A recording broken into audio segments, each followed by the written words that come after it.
في هذا الفيديو سنشاهد أشخاصا ضحوا بحياتهم من أجل إنقاذ حياة الآخرين.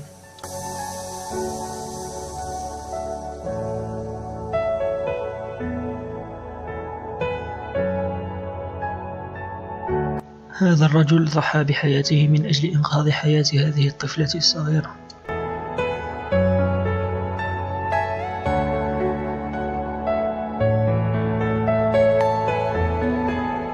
هذه البوابة كادت أن تسقط على الرجل، ولكنه توقف وعاد لمساعدته على إرجاعها لمكانها.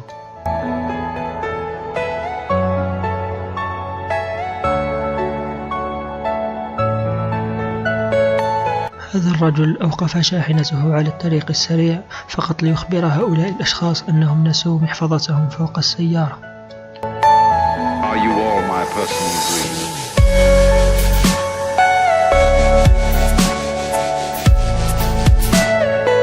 هذا الفيديو من السعودية. هذا الرجل كاد أن يصدم الطفل، ولكن الحمد لله لم يصدمه، وفي الأخير الرجل لم ينزعج من صدم سيارته بل خرج واطمأن على سلامة الصغير.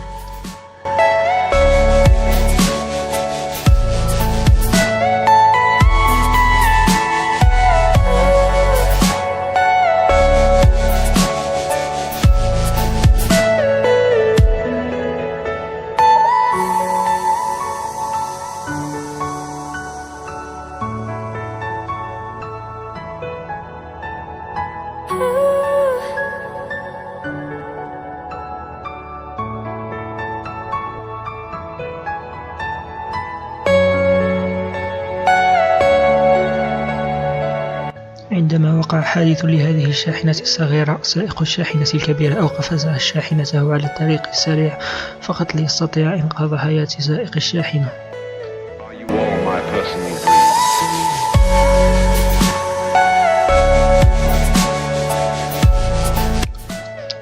هذا الشرطي فكر بسرعة وأنقذ زميلته من موت محقق بسبب صدمها السيارة.